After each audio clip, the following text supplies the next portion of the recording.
salib. Jelas Allah jawaban. Lalu saudara bertanya, jawaban apa? Yang pertama, jawaban bagi segala kebimbangan, keraguan, serta ketidakpastian. Alkitab bilang di akhir zaman apa yang bisa digoncangkan akan digoncangkan supaya tinggal tetap kerajaan yang tidak tergoncang. Hari-hari ini ekonomi tergoncang. Hari-hari ini bisnis-bisnis tergoncang. Bukan hanya orang susah yang sedang tergoncang, semua lapisan sedang tergoncang hari-hari ini. Gereja tutup, sekolah tutup. Pabrik-pabrik berat sekarang menjalani semuanya. Turisme habis. Semua yang bekerja di bagian turisme, pilot kah, guide kah, orang-orang dalam dunia travel, menjerit saudara hari-hari ini. Berat. Tetapi ini yang saya bilang, salib adalah jawaban bagi segala kebimbangan, keraguan, ketidakpastian kita. Karena waktu kita pandang salib, kita tahu Yesus yang mati di kayu salib berjanji, aku tidak pernah meninggalkan engkau dan tidak pernah mengecewakan engkau. Berikan tepuk tangan yang meriah buat Tuhan. Orang yang memandang salib adalah orang yang tegar. Orang yang memandang salib adalah orang yang kuat. Orang yang memandang salib adalah orang yang tidak goncang dengan apapun yang terjadi hari-hari ini dalam hidupnya. Yang ketiga, yang kedua maksud saya, salib jelas adalah jawaban. Jawaban bagi segala kerusakan dan kehancuran yang dikerjakan oleh kebodohan kita serta serangan-serangan iblis. Kalau kita mau jujur, ada banyak kerusakan di keluarga kita, di otak kita, di pikiran kita, di perkataan kita, dalam hubungan kita dengan teman dan sahabat, karena kebodohan-kebodohan yang kita buat. Atau juga karena serangan-serangan iblis yang menyerang kita. Tapi saudaraku yang kasih dalam Tuhan, izinkan saya mengingatkan, salib adalah jawabannya. Karena salib mampu untuk memperbaiki segala yang rusak. Dengan kuasanya untuk menyempurnakannya dan menjadikannya dahsyat. Kita yang mungkin merusak hubungan rumah tangganya dengan kekasaran kita, dengan keegoisan kita, dengan ketidakmauan kita untuk mengalah, merasa diri kita yang terbaik sehingga terus menyerang dan menyakiti orang di sekitar kita. Biarlah salib hari ini menyadarkan kita, betul salib adalah jawaban. Sehingga aku tidak mau menjadi orang yang merusak, tapi aku mau menjadi orang yang membangun, membawa damai, dan membuat hidup ini berarti. Yang ketiga, bagi apa salib adalah jawaban? Bagi kekurangan serta kelemahan kita yang dapat mengacaukan kehidupan kita. Tapi waktu kita memandang salib, kita berkata, Tuhan terima kasih, aku lemah. Tapi salibmu menguatkan aku. Aku tak berdaya, tapi salibmu memampukan aku. Aku tak sanggup, tapi salibmu membuat aku tetap tegak dan melihat kemuliaan-Mu dinyatakan. Berikan tepuk tangan yang meriah buat Tuhan. Haleluya. Yes. Yeha. Yang keempat, salib jelas adalah jawaban. Jawaban bagi segala yang kita perlukan untuk dapat memiliki hidup yang tekun dan teguh, yang tidak dapat digoncangkan. Setiap kita ingin berlaku tekun dan teguh. Tapi kadang-kala dari motivasi diri kita nggak sanggup. Karena kita merasa aduh berat juga ya. Aduh saya sih pengen tekun, pengen teguh, pengen tekun dan tangguh serta setia. Tapi kalau saya difitnah terus, saya menghadapi badai terus, saya menghadapi hal-hal yang menyakitkan terus, ya lama-lama saya juga manusia biasa yang gak kuat juga menghadapi semuanya. Tapi waktu kita memandang salib, kasih kita tidak pernah habis. Kesabaran kita tidak pernah habis. Kesungguhan kita tidak pernah habis. Semangat kita tidak pernah habis. Setan gak suka engkau memegang salib. Setan gak suka engkau fokus pada salib. Setan suka engkau fokus pada mujizat, pada berkat, pada kemenangan, pada janji Tuhan. Which is true. Itu bonus yang Tuhan sediakan buat kita. Tapi salib tetap harus menjadi center dalam iman percaya kita. Haleluya. Selanjutnya klik. Apa keuntungan yang kita dapatkan jika kita menyadari salib sebagai jawaban? Yang pertama,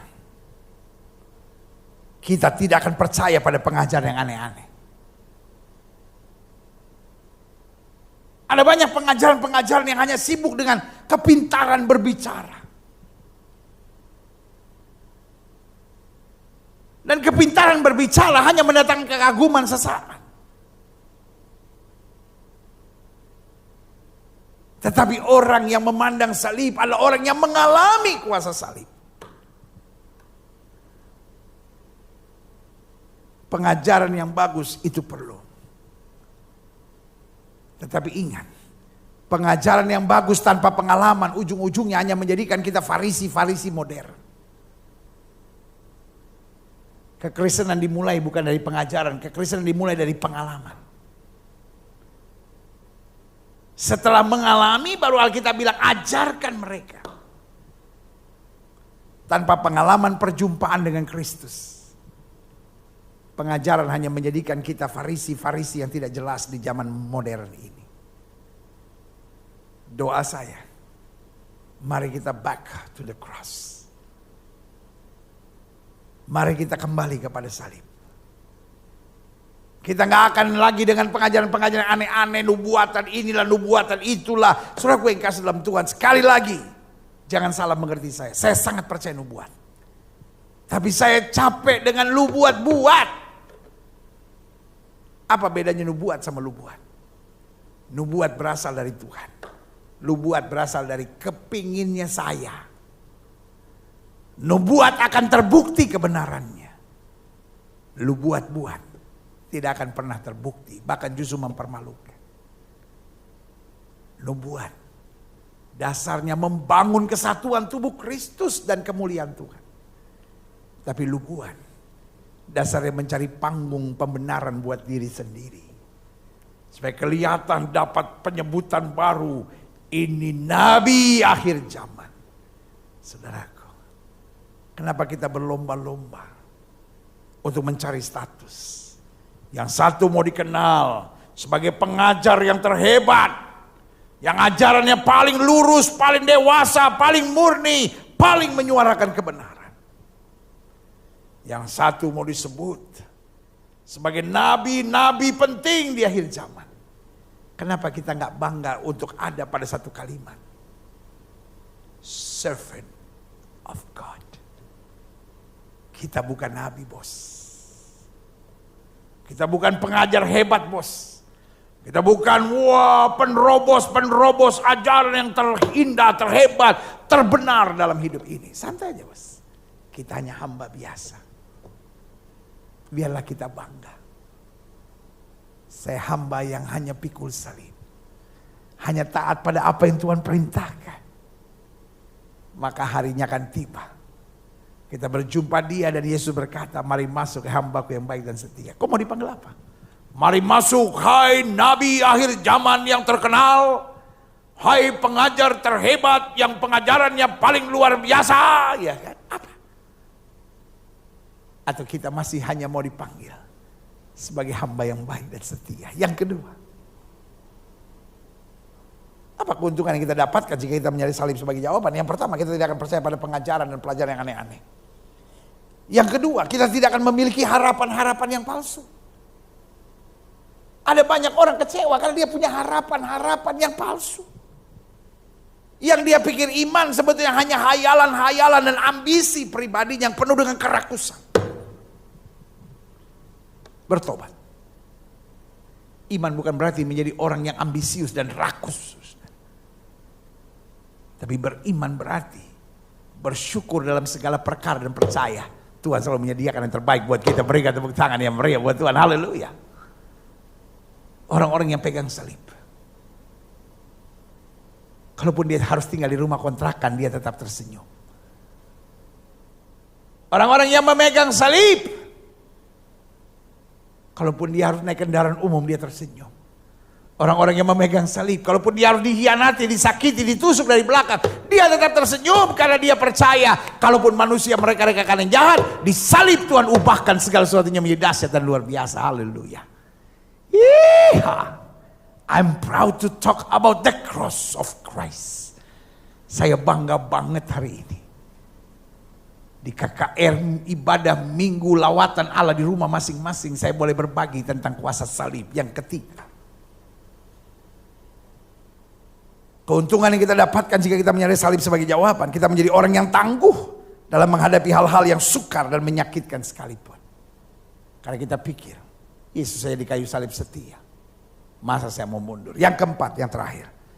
Saya undang pemain musik maju ke depan. Untuk kita bersama berdoa dan kembali menyembah Tuhan. Keuntungan yang kita dapatkan jika kita mencari salib sebagai jawaban. Kita menjadi orang yang konsisten dalam keyakinan iman. Kesiapan berkorban. Serta antusias dalam pemberitaan Injil. Konsisten. Orang yang kalau pandang salib gak jadi orang yang angin-anginan. Konsisten. Dipuji, tetap tenang. Percaya semua datangnya dari Tuhan. Ditekan, disakiti, dilukai, tetap tenang. Karena kita tahu ada Tuhan yang tetap membela kita, konsisten. Konsisten dalam 3 hal ini. 1, dalam keyakinan iman. Sekali Yesus, tetap Yesus. Yang kedua, kesiapan berkorban. Kalaupun kita harus berkorban, kita santai aja. Gak usah menangis, gak usah berkata, wah hidup ini berat. No, santai. Kita bangga kok punya Tuhan seperti Yesus. Dan yang ketiga, konsisten dalam pemberitaan Injil. Karena untuk itu kita dipanggil. Sehingga dimanapun kita berada, kita menjadi saksi Tuhan. Dimanapun kita berada, kita berkata seperti Daud, aku tidak akan mati, aku akan hidup. Untuk menceritakan perbuatan-perbuatan Allah yang gagah perkasa. Saudaraku, saya percaya hari ini adalah hari yang baik. Di KKR Ibadah Minggu yang saya beri nama lawatan Allah di rumah, Encountering God at Home. Sehingga kita mengalami perjumpaan dengan Tuhan di rumah kita masing-masing. Ini waktunya kita menyadari salib adalah jawaban. Amin. Haleluya.